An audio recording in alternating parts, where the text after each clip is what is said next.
Namaste, everyone. A very warm welcome to you all to today's Yes Talk with a very interesting topic today, that is tea and coffee do not give energy, they lend energy. Dr. Ramesh Bijlani is the speaker himself today, and we, of course, know him very well, but I would like to share a quick formal introduction as well.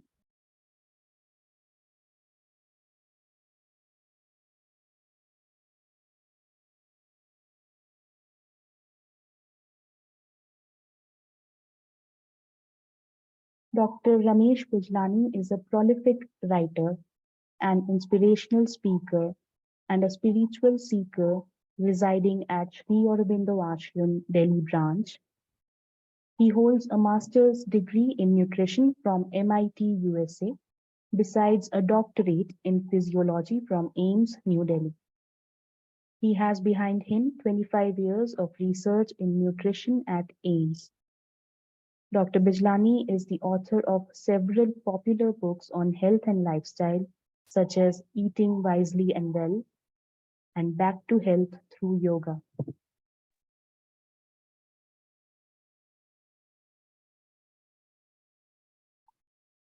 Sir, thank you for sparing your time for that. Over to you. Thank you, Arunima. Namaste, my dear brothers and sisters. The love and blessings of the Mother and Sri Aurobindo to all of you from Sri Aurobindo Ashram, Delhi branch. Topic which should be, as Arunima said, of great interest to all of us, whether or not we take tea. Probably most of us do. And at the same time, occasionally feel we have too much of it. And therefore, this is something which intimately concerns each one of us. With that little introduction, let me go to the PowerPoint.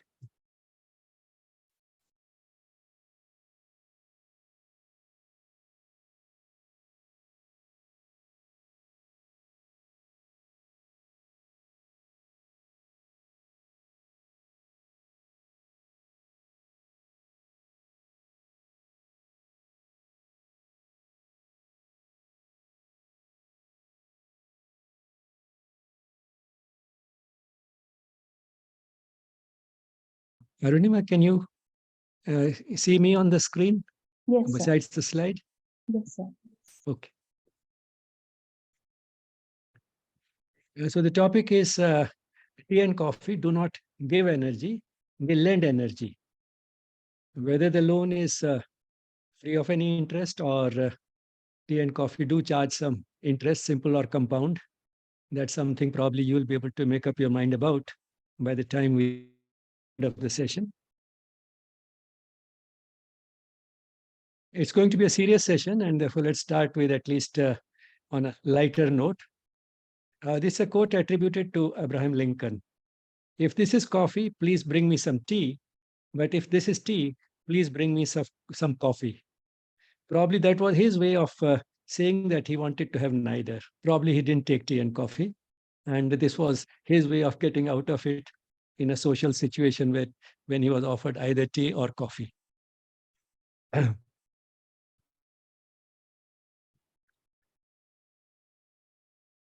The active chemical, or as sometimes scientists call it, the active principle, in tea and coffee is caffeine. It's also caffeine is also the active ingredient in cola drinks and chocolate. Caffeine is a stimulant of the central nervous system, and under that broad, with that broad sort of, let's see what all it does. But before we go to that, although it's a stimulant of the central nervous system and therefore it can be considered a psychoactive drug, it is the world's most widely consumed psychoactive drug, and legal. Sporadic efforts have been made to ban it, off and on, here and there, but they all failed. The effects of caffeine are, firstly, that it improves physical and mental performance if impaired by boredom, fatigue, exhaustion, or lack of sleep. Now, it does improve physical and mental performance, but under what conditions? That's what's important. And it's only when it has been impaired by one of these things. But then, who amongst us does not experience at least one of these, boredom, exhaustion, or lack of sleep? And that does impair, and therefore, most of us benefit from caffeine containing drinks like tea and coffee and this type of a situation. But having said that, let's see if there is whether there's any difference between the way caffeine improves physical performance and mental performance. Physical performance is improved even if not impaired, which means that even if the person is having optimal physical performance, it can be further improved even if it has not been impaired by fatigue or exhaustion or lack of sleep. But the dose required for improvement in physical performance under that type of a situation, when already quite optimal, would be very high, higher than we normally consume. However, this fact we can keep at the back of our mind because it will become relevant as we go along. On the other hand, mental performance is not improved if it is not already impaired, which means if it is optimal, we have none of these things, boredom, fatigue, exhaustion, or lack of sleep, mental performance has not been impaired, and it cannot be further improved upon by tea or coffee.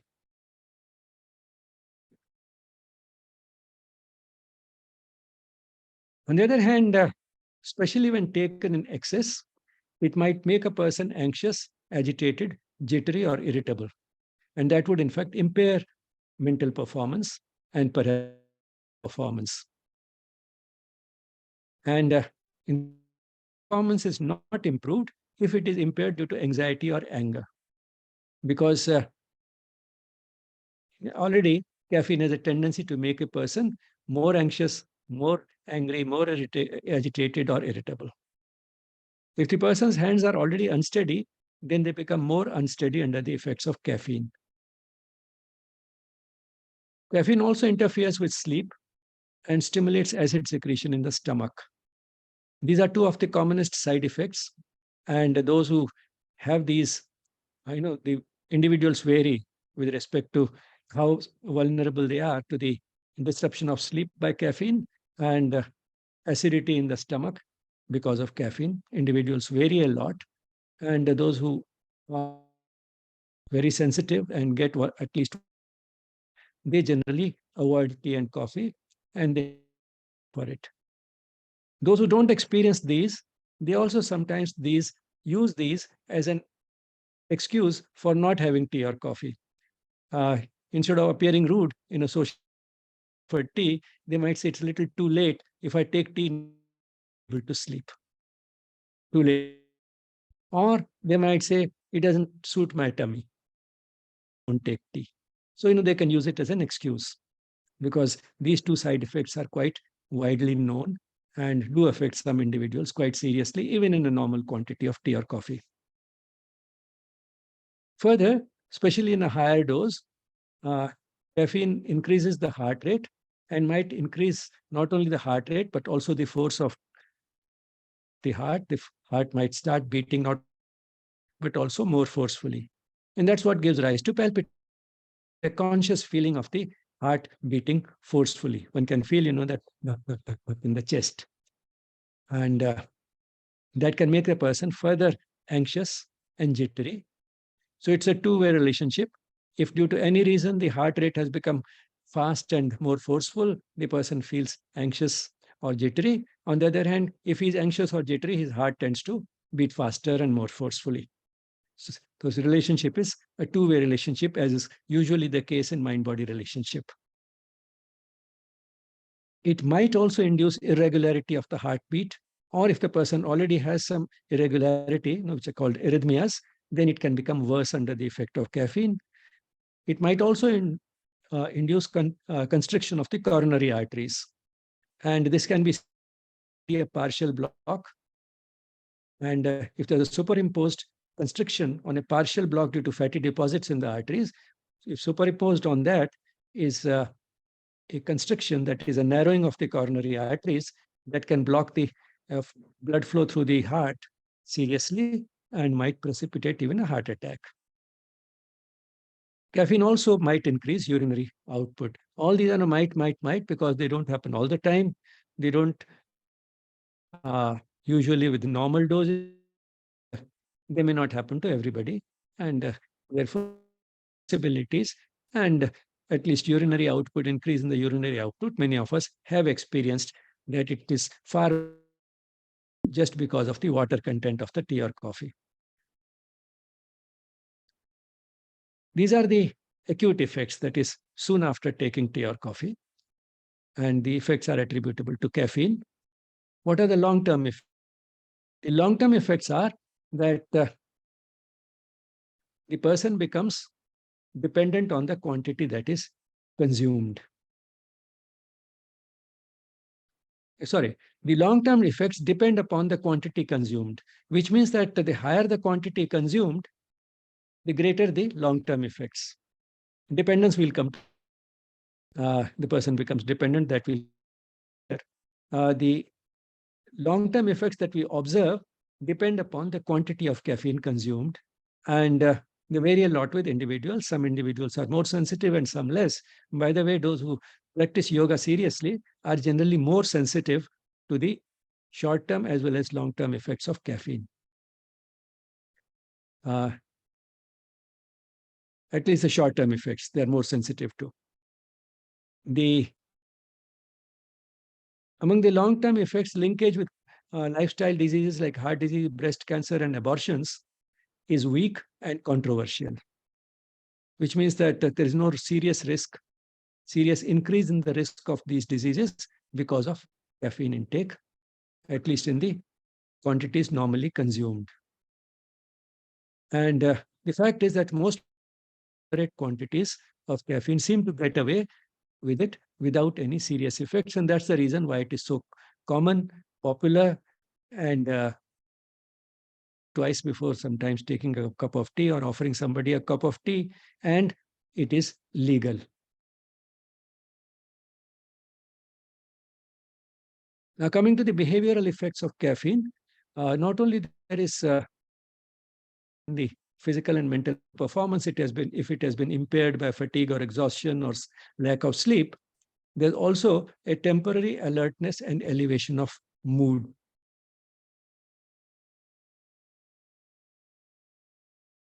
Now, let's see on this temporary part, and that is what the title was based on.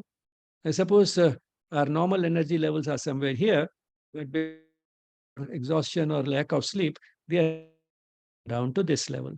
Now, at this point, a person takes tea. Now, the caffeine in that cup of tea or coffee improves the performance, improves the energy levels. The person feels better, the person can work better, and this stays for some time. But then it starts coming down, and it goes level in below the level that to take tea or coffee, it goes even below that. So this is the lending part, lends us some energy for some time, and then starts taking it back, taking the energy level to a level even lower than what we started with. Now, what is the solution to this? An elevation of mood. The solution, a cup of tea or coffee. To raise the energy levels again. What is the result of taking more and more tea or coffee like that? By the evening, even caffeine doesn't work. Secondly, leads to dependence. The person can't do without it. Thirdly, the person becomes tolerant to it, which means person now needs a larger quantity to get the same effect.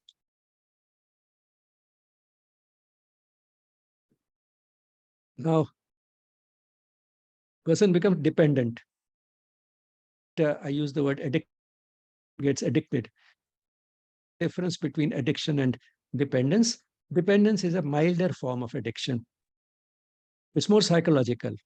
If the substance is denied to the person, he does not get into serious physical trouble, at least not life-threatening trouble. which can happen in some addictions.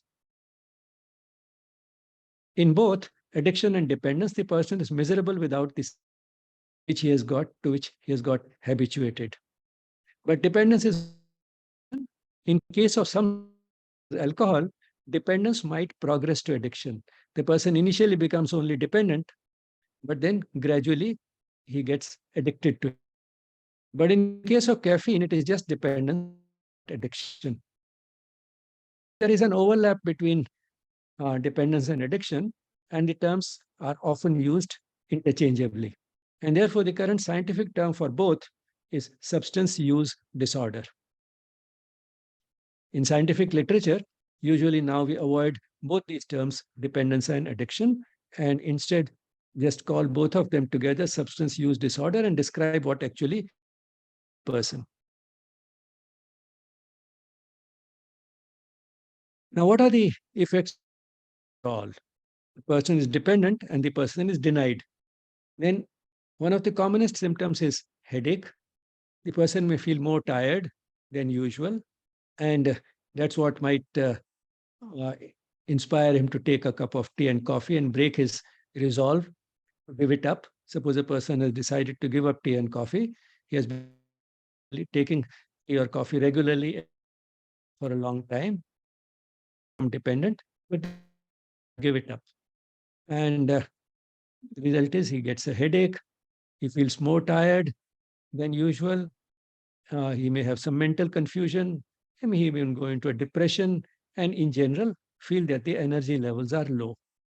But then if the person persists and uses his willpower to do without tea or coffee, he doesn't have to wait too long. Just after 3 hours, he finds that a very pleasant calmness descends on him.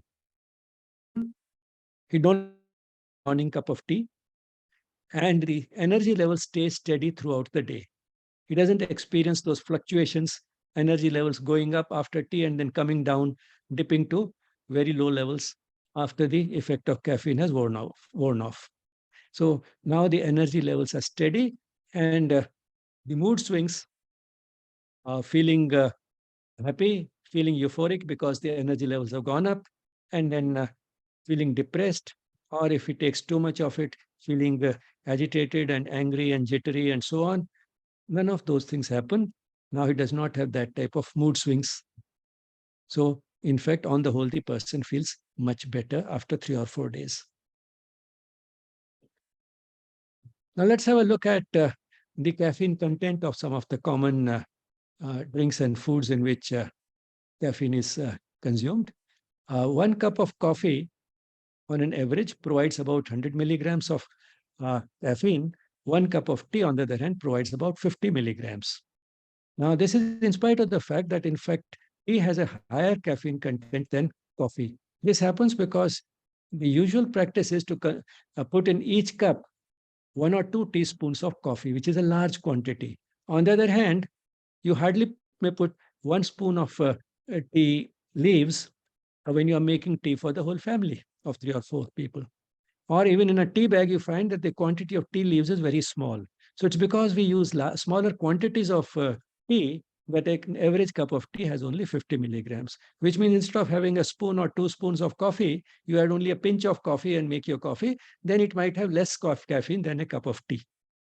So it's relative. Secondly, different types of coffee, the way they have been processed, coffee from different sources, and applies also to tea, what type of tea, from which source, there will be a lot of variation in the caffeine content. So these are very rough figures which apply to the so-called average or typical cup of tea and coffee. Anything like an average or our concept of what is an cup of tea or coffee would just as much as tea and coffee do. But then this gives us a rough idea that the way normally tea and coffee are consumed, coffee has a much content, usually about double as compared to a cup of tea. Now, you might be surprised, tea also has quite a bit of caffeine. It has uh, about 30 milligrams. Once again, it depends upon which green tea and so on. But all the same, green tea can have a considerable amount of caffeine. Why we feel it has very little caffeine is because psychologically, we have an association between the darkness of the color and the amount of caffeine. The two have nothing to do with each other. So you might have seen also that some varieties of tea which are pretty light can have quite a bit of caffeine. On the other hand, some which make give us a very dark tea may not have that much caffeine. So it's not the darkness of the tea which is important. And although green tea may be the lightest in color, perhaps compared to all the other teas, it still has a considerable amount of caffeine. One Coke or Pepsi, cola drinks, they also provide about 30 milligrams of caffeine. Uh, 35 grams of dark chocolate, which would be one bar of chocolate, a usual bar. It provides about 15 milligrams. Milk chocolate has much less caffeine, just 5 milligrams. And if we prepare uh, chocolate milk, the usual quantity of chocolate powder we add to milk, that also has about 5 milligrams of caffeine. So this gives us some idea of the caffeine content of different drinks and foods in which caffeine is present. So one has to sort of just figure out what one wants to have, tea or coffee. And if all our problems in life were so simple, how nice it would be. And that's why the person loves days when the only problem he has is tea or coffee. That choice is not so difficult.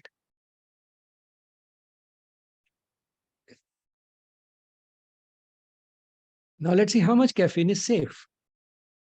The safe quantity is about 100 milligrams a day, which means 1 cup of coffee or 2 cups of tea per day.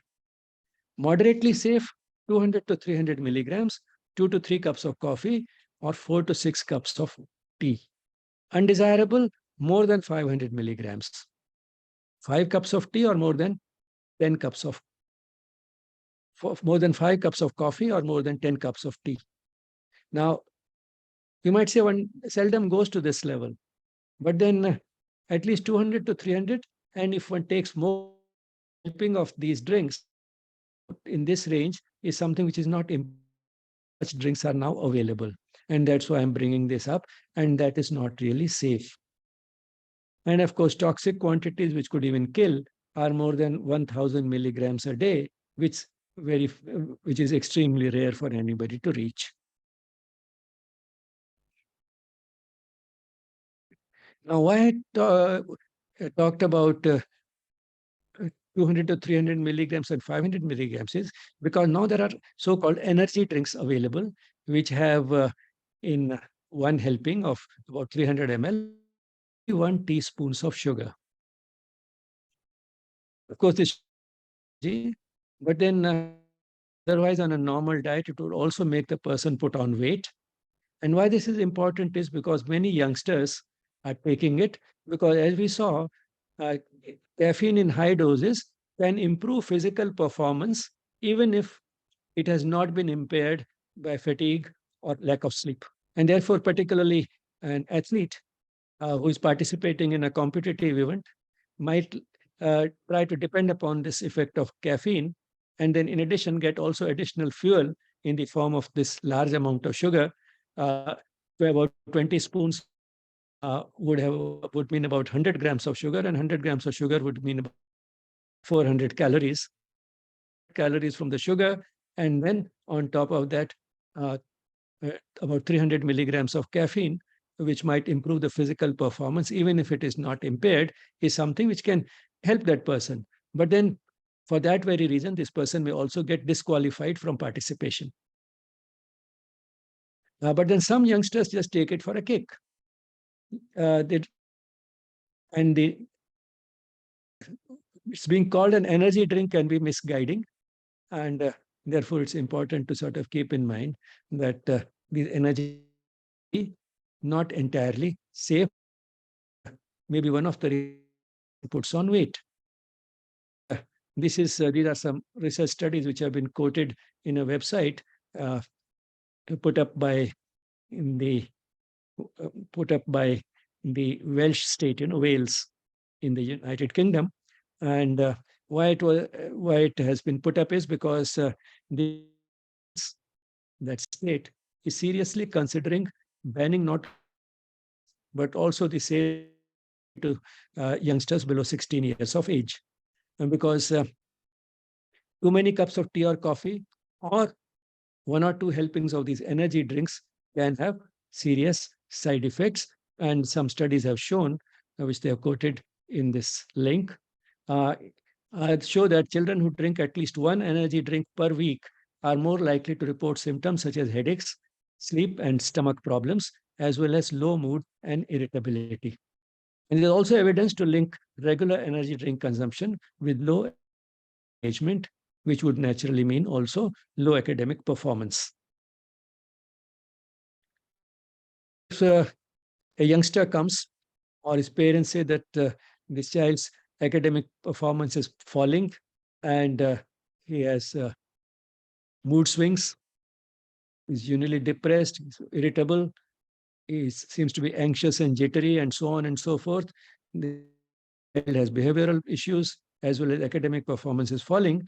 Instead, in addition to thinking about the psychological reasons in the environment, etc., environment of the child, one should also seriously try to find out whether it has been induced by regular consumption of energy drinks. So an energy drink is not really recreation. Tea and coffee are normally considered recreational drinks. Energy drink is not recreation. An energy drink is medication. Anxieties precipitated by this type of medication now find a proper place in the DSM, Diagnostic and Statistical Manual, which is used for making diagnosis and for fitting a particular person into a particular label by psychiatrists and psychologists. In that, the latest version, probably DSM-5, there is a proper disorder described as medication-induced anxiety disorder. These energy drinks are one of those medications which can induce.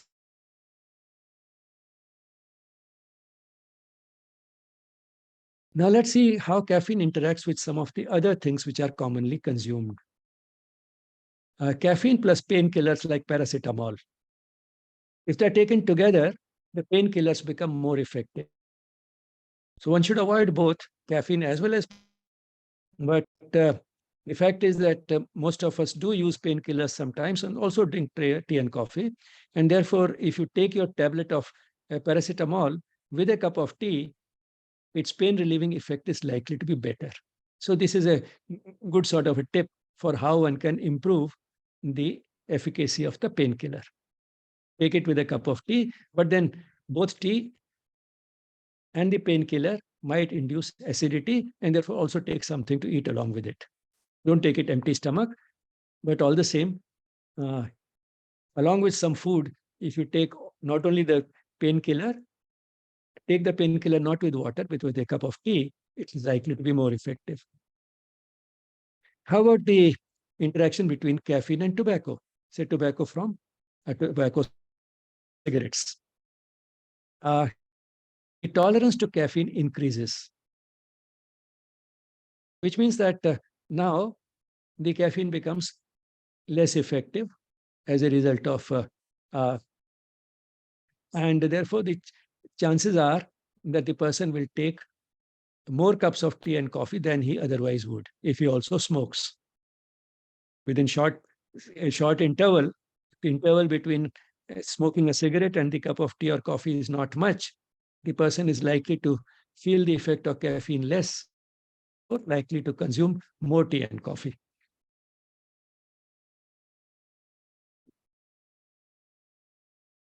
How about the interaction between caffeine and alcohol?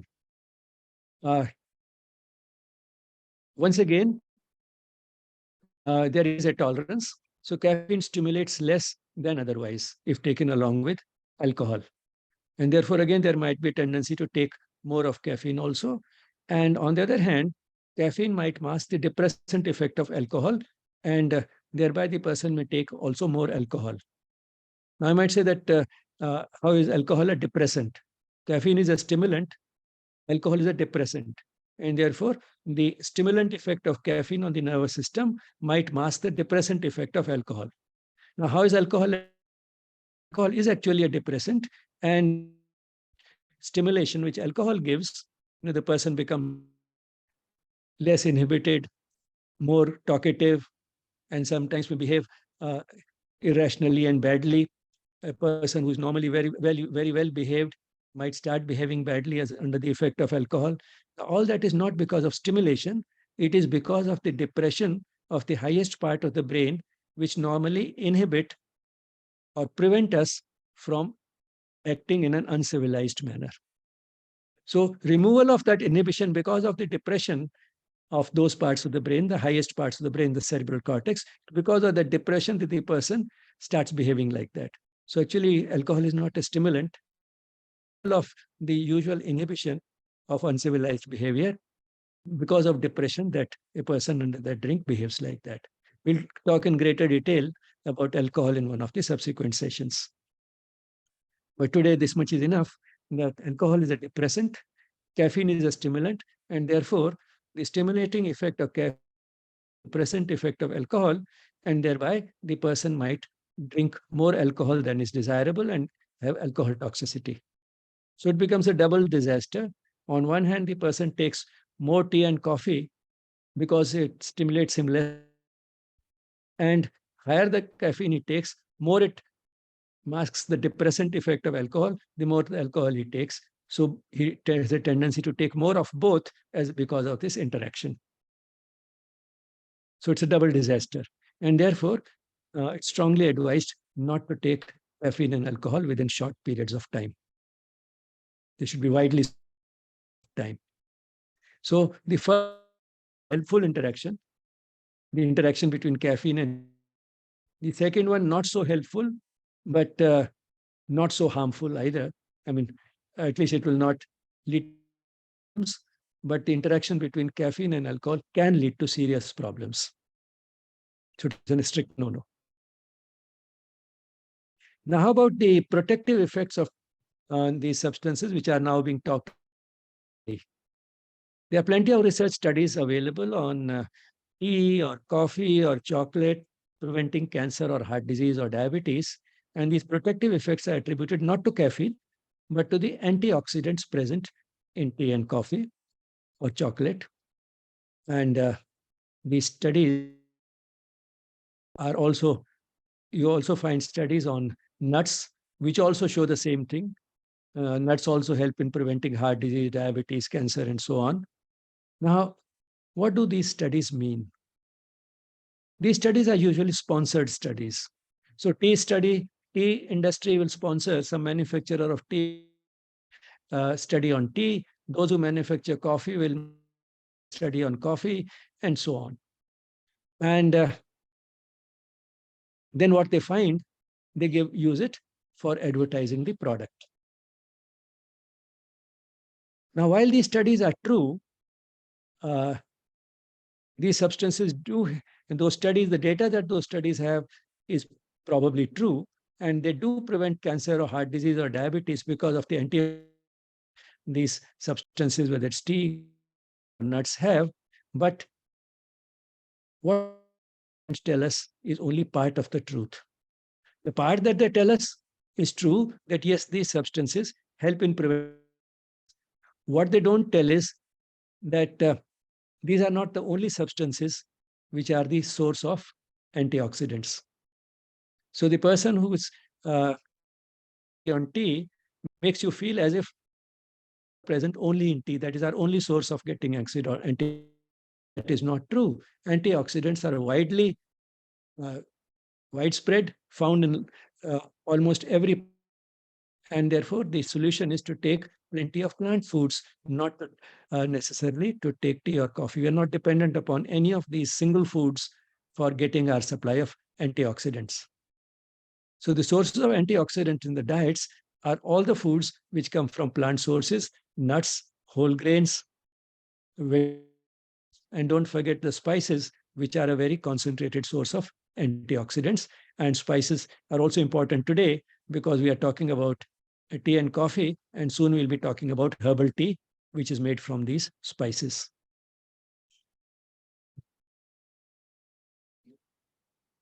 So if one wants to give up tea or coffee, one should not feel that I'll be missing out these protective effects of tea and coffee. There's plenty of protection available from the rest of the plant foods.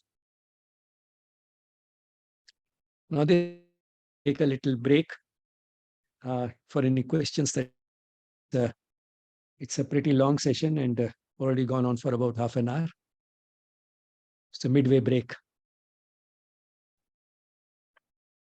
Any questions at this point?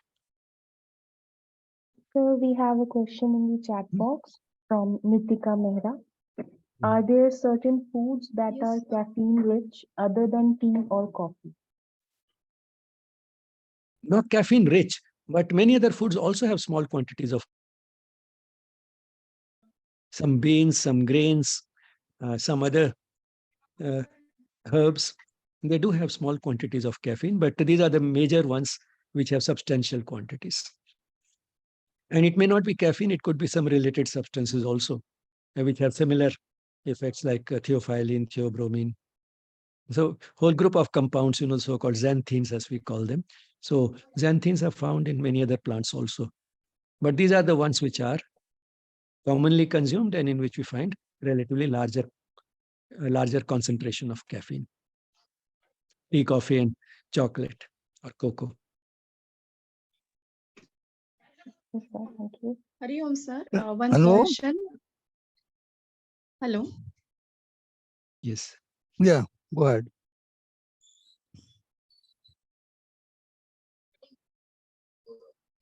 Yes, myself. I want to ask, can I? Yes, please. Yes. Thank you. I wanted to ask that sometimes I have heard that instead of boiling tea in milk, yeah, means we prepare the mixture of water and milk and we will boil the tea. So that is said to be dangerous than boiling the tea separately. So let me know, black tea is good for health or adding milk that makes some difference? Well, there are basically two questions: whether one should add milk to tea, and secondly, what should be the add. Yes. So whether we should add milk,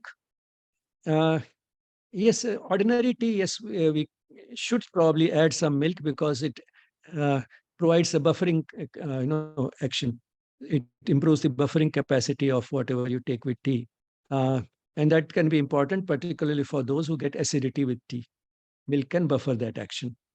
About the sequence, well, uh, the standard way is to add milk at a little later stage, and this might uh, have a rationale because there could be some interaction between some of the things present in milk and those present in tea. Particularly if some protein is present uh, in tea, then the fat in the milk would interact with it because protein and fat can have interactions with each other. And so some of these interactions which can get milk at a little later stage.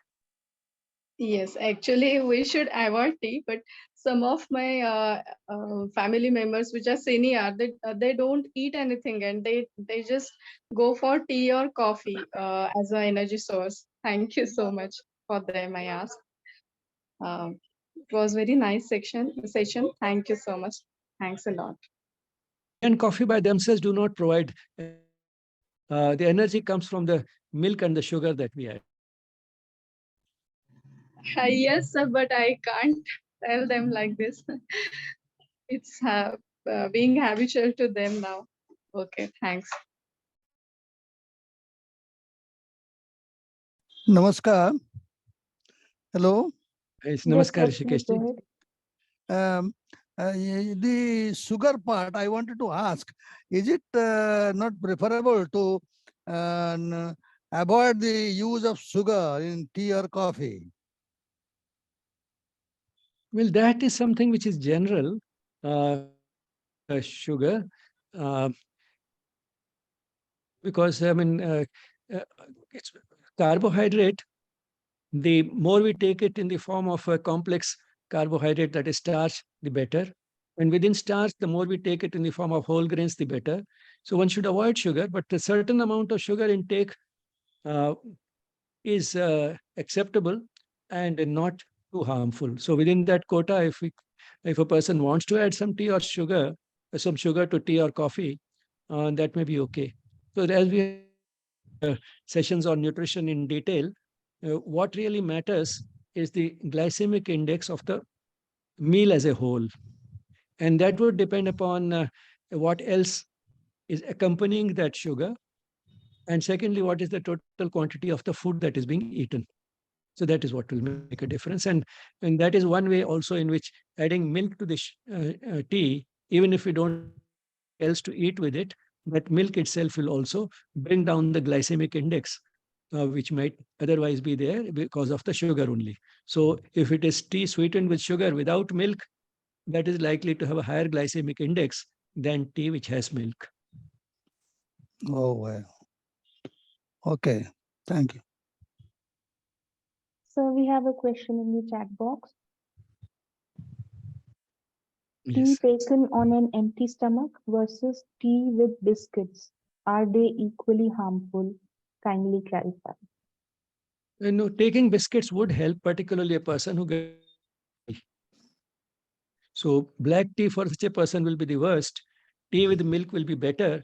And if along with the tea which has milk, the person also takes some biscuits, then the acidity is likely to be still less. Because the acid will have something to act upon in the stomach. That is what is important. Then it will not produce the type of irritation uh, which leads to the gastritis.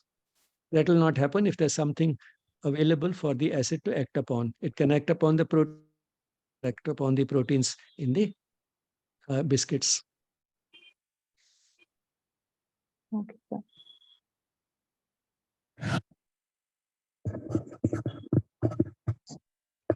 To make the acid busy, that's what we call the buffering capacity. Buffer it. Sir, will you be still taking questions or you would go on to the next One can question? take We one or two still, questions. okay.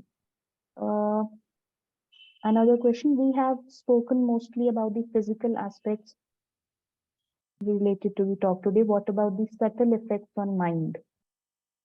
Yes, to some extent, we'll talk about those towards the end. Okay. Is it okay to have tea after parathas? Another question in the chat box. Yes, strictly speaking, there's no uh, problem. Uh, Parathas will also buffer the uh, effect of the tea. It'll also help if the paratha has quite a bit of fat. It will help us wash down the fat. One doesn't like to leave fat. It can irritate the throat. If one takes a hot drink after that, it can wash it down. And as a hot drink, tea would be in this situation better than milk, because strictly speaking, in terms of Ayurveda, any food which contains salt is incompatible with milk. And parathas have salt, and therefore paratha and milk would be viruddha ahar, incompatible combination. Whereas paratha and tea would not be incompatible.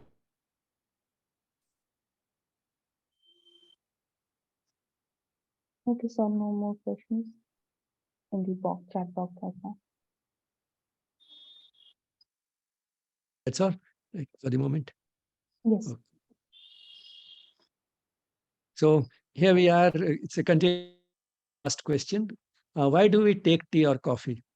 Some of the common reasons are to wash down a greasy food, be it a paratha or be it a samosa or a pakoda, and to stay well in winters, because we have this feeling that we need a hot drink uh, that helps us stay well. And to some extent, of course, there are those antioxidants in tea and coffee which can help us improve our immunity. So that we, apart from just feeling warm, it might also help in other ways. But then more than this, the other reasons why we take tea or coffee is to conform. We don't want to appear very different from others. Everybody takes tea and coffee, so I'll be the odd one out if I give up tea, and then I'll not be able to socialize. So tea is also for socializing, because it's not just because of its effects that we have been talking about so far, but it's also, when we sit down and eat together, we feel more intimate with each other, and therefore offer it to guests and all the businesses where the customers are important, and the client and the person who's running the business and the client needs a good interpersonal relationship, uh, be it an insurance company, be it an investment agency, or be it a printing press, or be it a property dealer. Many businesses where one of the first things that the person does is, as soon as a customer comes, to offer a cup of tea. So it's a sort of used for normal socializing. It's used in business to establish a relationship, establish a rapport. And then, of course, because of the effects that we have seen, tea and coffee are used also to get quick and easy relief from fatigue, boredom, and stress. And this can be important. It's not, one can't belittle this, because if a student uh, is going for an exam and is feeling tired, has not slept too well, then even that temporary relief is useful, because then the next 3 hours during which he's sitting in the examination hall, at least he is likely to have a better performance. But then what is important is that everything works only in moderation. If the student has stayed awake almost the whole night, and during the night also he has consumed 2 or 3 cups of tea or coffee, then if he takes another cup of tea or coffee in the morning, this will not improve the performance. This might actually make him only more anxious and jittery, and start getting some which actually will impair the performance. Everything in moderation can work, but beyond that, actually it can become. Actually, green tea is the best option, or we can in Marathi we call gauti chaha. I don't know the English name of that. That is very good to feel fresh and to be energized. Well, I mean, as we saw, I mean, green and therefore have similar effects, a little less than an average cup of tea, but it does have caffeine. And apart from that, there may be other things, and then it's either this is again psychological. If the person believes that green tea is much better than, then green tea will be better, because all psychological effects are partly a placebo effect. If the person thinks something will happen, it tends to happen. Yes, sir.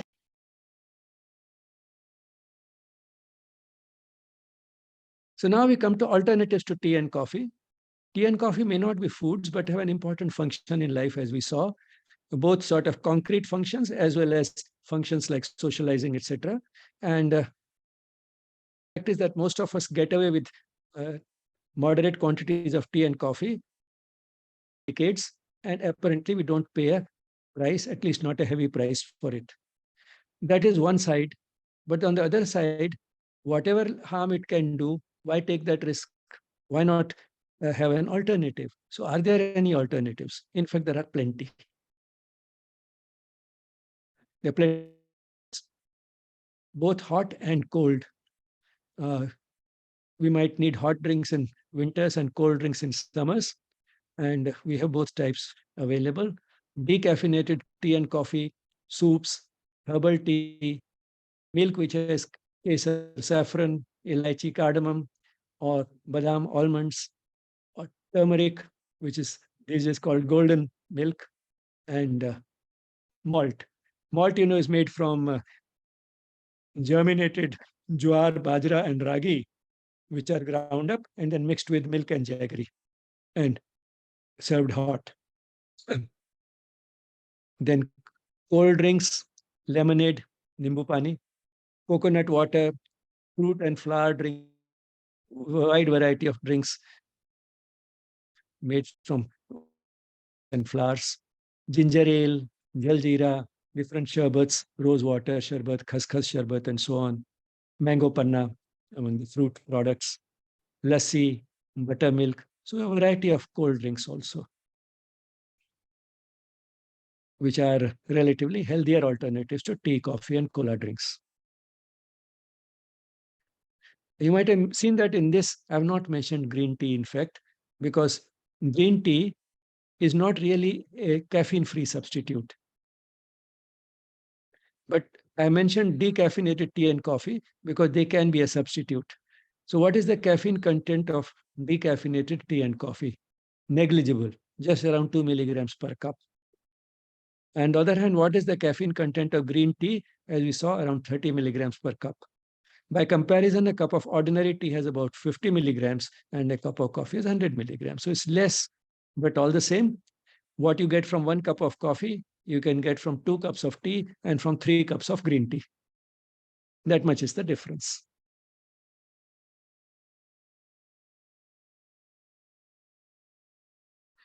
Now, coming to herbal tea, we'll focus on herbal tea for some time, how to make it. And the way to make herbal tea is to heat the water till it comes to boil, place the cut tulsi leaves or any other type of mint leaves or whatever leaves you are using, cut them into small pieces to increase the surface area that will be exposed. Cut them, place them at the bottom of the cup, or if you're using powdered spices, place a pinch of the powdered spices at the bottom of the cup. And then add boiling water to the cup, and then cover the cup with a lid. Remove the lid after 1 or 2 minutes. In these 1 or 2 minutes, the aroma will settle down. Herbal tea is ready. The tea may be inhaled if you like, and then you can drink the tea up when it is comfortably warm, till it is at the right temperature. So the key points are that the have been placed already in the cup, and then to that we add boiling water. We don't boil the spices with the water for a long time. That will become a kadha. That will not really be herbal tea. Now, how can herbal tea be sweetened? Firstly, avoid sweetening it for the sake of sweetness. Doesn't really have to. This a beautiful quotation by the mother, which says, "Take pleasure in everything that you do, but do nothing for the sake of pleasure alone." So you don't have to sweeten the tea for the sake of sweetness alone. Sweetness is a sensory pleasure which a person on the spiritual path should not really be caring about so much. And so if he has opted for herbal tea because a healthier keep away from the craving for sweetening it.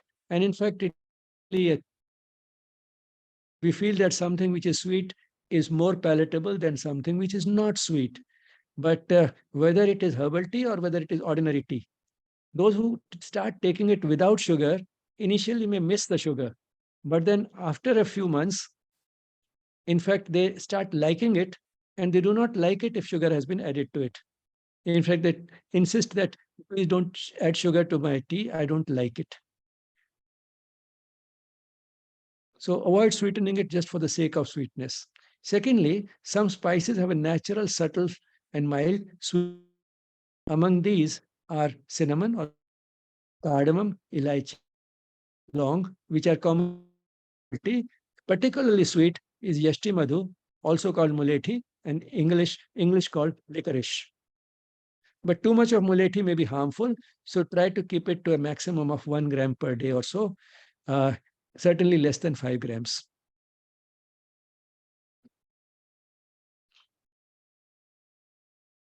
When sweetened, can herbal tea be sweetened with honey?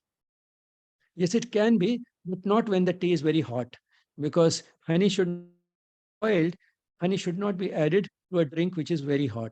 So only when the tea has cooled temperature that is comfortable for drinking. Because honey dissolves in water very easily. So even if you allowed the tea to cool down to a temperature at which you're actually going to drink it, that is the stage at which honey can be added, a spoon of tea to a cup of herbal tea. Sorry, a spoon of honey to a cup of herbal tea.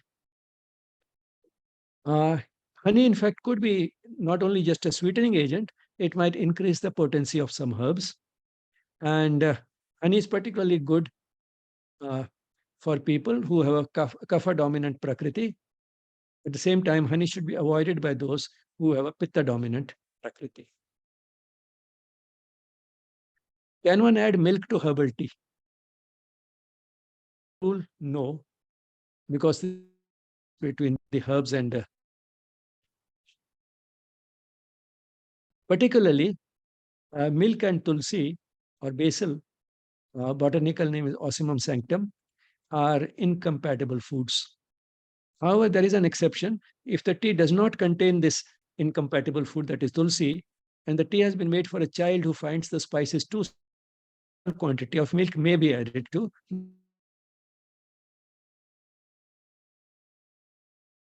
Now, which are the herbs one should use in herbal tea? Now, herbal tea, in fact, in a way, is a rather inappropriate expression because tea itself is also a herb. So when we just say a cup of tea, that itself is also herbal. On the other hand, herbal tea may have no tea at all in it. You can have other herbs, but no tea, herb called tea, and tea. So perhaps a proper herbal tea, which doesn't have any tea in it, should be just called a herbal hot drink rather than a herbal tea. Now, which are the spices which are acceptable round the year? Because the use of spices should be to some extent guided by the weather or the season rather, not weather, season. Now, those which are acceptable round the year are plenty. Dry ginger, that is adrak powder or sunthi, turmeric, haldi, cardamom, or small or choti clove or long pepper, pipali, mint or grass. So many of one doesn't have to add all of them to a cup of herbal tea. You can select a few, whichever you fancy more. Some of them are sweet fragrance, some of them are slightly sweet. So you can choose whatever you like, but two or three should be enough. One doesn't have to add all of them. And you can also have a variety. On different days, you could use different spices, but one doesn't have to add all of them at the same sitting in the same cup of tea. But these are all spices which are acceptable around the year. Spices which should be particularly avoided in summers are black pepper, kali mirch, wet ginger or adrak. Dry ginger powder is okay around the year, but not wet ginger. And omam or ajwain, osimum or basil, tulsi, cinnamon, dalchini, and saffron or kesar. Now these are should be avoided in summers. Those which should be avoided in rains, aniseed or fennel or saunf, saffron or those to be avoided in are again aniseed or saunf, also called fennel, coriander or dhania, and rose or gulab. And those which should be avoided in Sharad, 15th September to 15th November, or it's sometimes called autumn or fall. Avoided during this period are again wet ginger or adrak or omam, cardamom, the big one, badi ilaichi, black pepper or kali, osimum or basil, tulsi, cinnamon, saffron, kesar. 15th September to 15th November is not a very healthy period. And that's why perhaps it's important to keep in mind that many of these spices, which otherwise may be okay, are not okay in this period of the year. But then there are plenty which are okay around the year and one can use those. Now, how about yoga and caffeine? One might feel that anything which contains caffeine or such things should be absolutely incompatible with spirituality. Spirituality means overcoming all types of sensory pleasures. But then it's an interesting fact that I came across while trying to study this topic. It's on caffeine in Wikipedia that the earliest credible evidence of either coffee drinking or knowledge of some coffee plants appears in the middle of the 15th century in the Sufi monasteries of the Yemen in southern Arabia. Now, if the Sufis can have their realization in spite, apparently coffee by itself does not prevent the person from progress on the spirit. Now, once again, let's return to the reasons for which we take tea or coffee, apart from improving the performance when it has been impaired by lack of sleep, etc. Firstly, I mean, a person with a healthy lifestyle should not have that type of lack of sleep and should have normal, steady energy levels. And for that purpose, the person should not take tea or coffee. But even for these reasons probably would not apply to a person on the spiritual path. He doesn't have to conform because in any case, he's the odd one out. The person on the spiritual path is always the odd one out. He doesn't have to socialize with everybody. His relationships are generally limited to people who are like-minded. And to get quick and easy relief from fatigue, boredom, and stress is something which should not apply to him, because he should not have these. If he's advising everybody else how to keep these things away, if he can't treat his own fatigue and stress or boredom, then how can he advise others? So many of the reasons do not apply, and therefore it should not be necessary for this person to take tea or coffee. And so far as this sensory indulgence is concerned, that in any case should not apply to him, because he has overcome that attachment to sensory pleasures. But all the same doesn't mean that he should not take it at all. He can take it without being attached. And one of the ways to test it would be not to take it very regularly. Take it when it is available, take it when it is necessary, but don't miss it when you don't take it. And to that, you have to actually test by not taking it.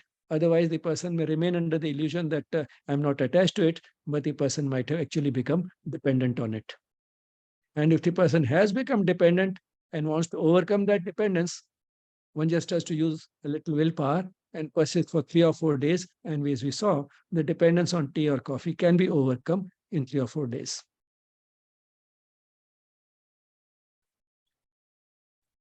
In a way, there's a two-way interaction between caffeine and yoga. Caffeine gives us those mood swings, feeling high because of the energy levels. And then when the energy levels start going down, feeling down. So fluctuations in energy levels and the consequent fluctuations in mood. Now, because of these things which happen due to caffeine, it may be more difficult to maintain the yogic equanimity. So that's how caffeine affects the yogic poise. On the other hand, the practice of yoga also affects the effects of caffeine, because the person practicing yoga in the true manner, not just the physical practices, but also bringing the yogic attitude to life, this person becomes more sensitive to the effects of caffeine. Smaller doses start raising his heart rate and blood pressure and start giving him palpitation. So he becomes more sensitive, which means that even if he uses tea or coffee, he should use it in a much smaller quantity than generally done, because his body has become more sensitive to it. We can end with at least one tea which nobody is against, and that is positivity. Quite a bit of what we talked today, you'll find in this book, Back to Health Through Yoga, spread over these pages from 65 to 70. The book is available both in print as well as an ebook online on Amazon.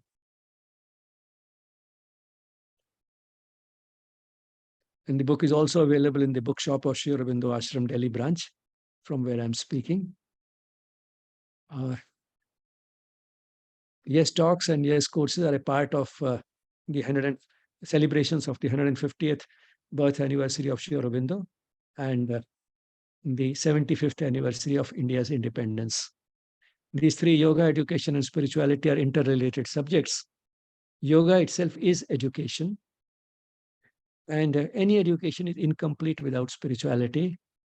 And spirituality, when put into practice, practiced in daily life, is what yoga is.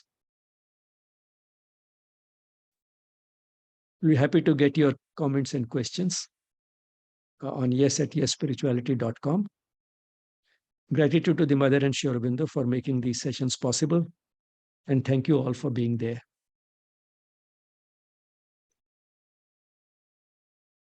Thank you so much, sir. Thanks a lot. We already have one question. We got it during the session in the chat box. What about the prescription that some yoga teachers do about not taking coffee because it is an obstacle for meditation? Is that a myth? Depends on the individual or there is some truth in it? Could you please explain further? It depends upon the individual. So these things can't have hard and fast rules. Firstly, um, as we saw, the disturbance in the poise that tea and coffee bring about is related quite a bit about what the person has been doing before that. Has he been overworked? Has he missed sleep? Or whether he has been taking just because of being dependent on tea and coffee, or because of socializing, taking tea and coffee rather too frequently. So both these things will have different types of effects on the person, and that will then affect the quality of the meditation that this person might have. So we can't really generalize, and uh, these rules which are sometimes given are given to simplify things. But then simplification also means that uh, it becomes more of a ritual or an injunction rather than something which is strictly necessary or helpful.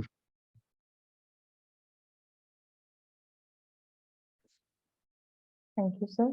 Participants, if anyone has a question, please put up in the chat box or you can raise the hand and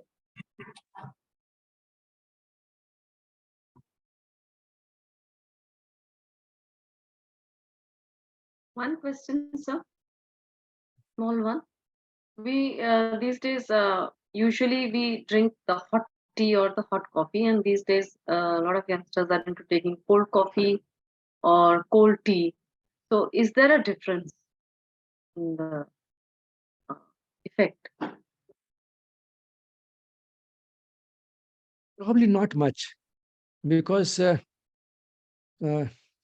from a strictly sort of scientific point of view, in terms of modern science, what one would say is that yes, if it is cold, it will take some time for it to warm up in the stomach.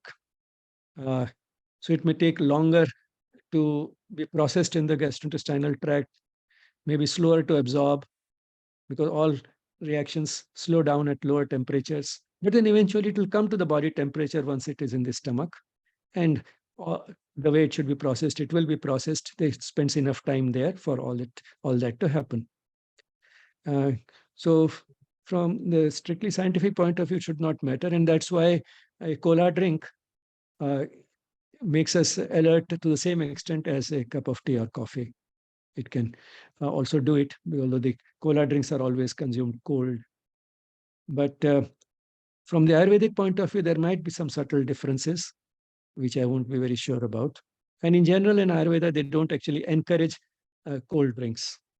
Even a cold drink should not be taken too cold.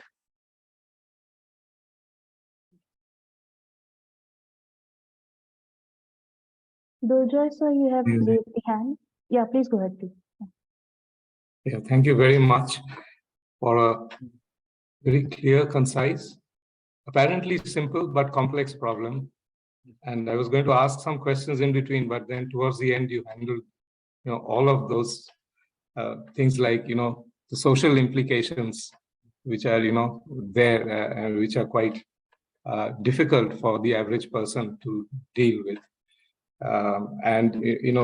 Coffee and tea, they have been linked for generations, ages, with cultures. So it's a very complex thing. But thank you for bringing up all those issues, and then towards the end for mentioning that ultimately, like anything, everything in life, it's a matter of choice. It's a matter of making wise choices. So perhaps we will not be able to completely do away with tea or coffee. We could manage with alternatives, or maybe just having in moderation, some of it. So is that correct? That Yes, exactly. I can, mean, either moderation or alternatives or both. Sometimes tea itself, sometimes an alternative. The two are not mutually exclusive. tea in moderation, and also alternatives. Thank you. Thank you, sir. If anyone else has a question, please go ahead.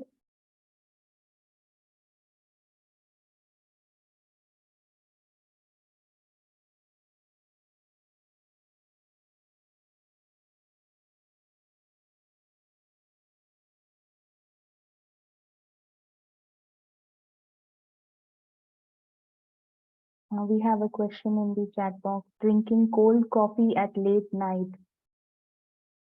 does it affect hormonal balance? I don't know if it's a question or comment. I'm not sure if, sir, you would like to comment on. Well, late night, one should not be having anything at all. In terms of a healthy lifestyle, a healthy daily routine, late at night, one should be asleep, not taking anything, be it tea or coffee or if food. And that's why I mentioned particularly that a student might benefit a little from a cola drink or a tea or coffee just before going for the exam, but only if the person has slept fairly well and the previous cup of tea or coffee was not taken a little before that, another cup just before going to the examination hall. Otherwise, the effects would compound, and the person is more likely to get anxiety and become more jittery, may have mental confusion, and the performance might actually get impaired. He'll not be sleepy, but at the same time, the mental performance will not improve. It will improve only if he had reasonably good sleep, and the last cup of tea probably he had was before he went to bed, not and didn't go to bed too late. So then only this early morning tea or coffee before going to the examination might help. Thank you, sir. Participants, if anyone has a question, please go ahead.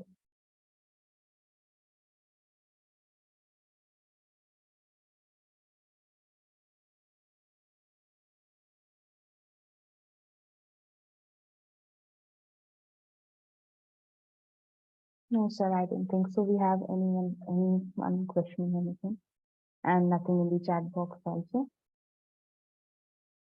Thank you so much, sir, for a very interesting and helpful session for all of us. I thank the participants for being with us. We can close today's session with a moment of peaceful silence. Namaste.